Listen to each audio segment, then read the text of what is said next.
سیدنا جریج رحمہ اللہ کا بڑا معروف واقعہ، نماز کی حالت میں بیٹے کو آواز آئی ماں کی، وہ نفلی نماز میں موجود ہے اور نفلی نماز میں مصروف ہے اور نفلی نماز پڑھ رہی، ماں آواز لگاتی رہی لیکن سیدنا جریج اس آواز پہ لبیک نہ کہہ سکے۔ بعد میں جب ماں کے پاس نماز مکمل کر کے پہنچے تو ماں کو جلال آ گیا، جذباتی جملے ان کی زبان سے سخت جملے نکل گئے اور یہ کہہ بیٹھی تجھے اس وقت تک موت نہ آئے جب تک کسی بدکار عورت کا تو چہرہ نہ دے۔ وہ بددعائیہ جملہ اللہ نے قبول فرما لیا۔ یہی جریج عبادت کا رسیا، عبادت سے محبت کرنے والا، دنیا سے الگ تھلگ ہو کے خلوت میں جا کے جھونپڑی میں جا کے راہب بن کے بات کرنے والا شخص، پھر اس وقت تک موت نہیں آئی جب تک بدکارہ عورت کا چہرہ نہیں دیتا۔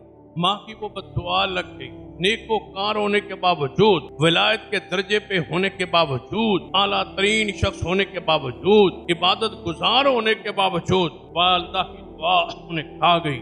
ان کی ولایت میں کوئی شک، ان کی نیکی میں کوئی شک، ان کے تقوی میں کوئی شک نہیں۔ جتنا بھی بڑا تقوی ہو، جتنی بھی بڑی پرہیزگاری ہو، جتنا بھی بندہ اللہ والا ہو، اگر اس پر والدین راضی نہیں ہے تو سمجھو کہ اللہ بھی آپ پر ناراض ہے، اور اگر والدین آپ پہ راضی ہے تو سمجھو کہ اللہ آپ پہ راضی۔ والد جنت کے دروازوں میں سے ایک دروازہ ہے، اور ماں تو کے قدموں ہیٹ تو ویسے ہی جنت۔ لہذا مسئلہ کیا ہے کہ اگر آپ نفلی نماز پڑھ، نفلی عبادت آپ کی جاری ہے، ماں اور باپ کی آواز آ گئی ہے تو نماز کو چھوڑ دے، نماز وہی نماز توڑ دے، سلام پھر اور اپنے والدین کے پاس پہنچ۔ نفلی نماز میں وہ اجر و ثواب نہیں ہے جو والدین کی خدمت میں اجر و ثواب ہے۔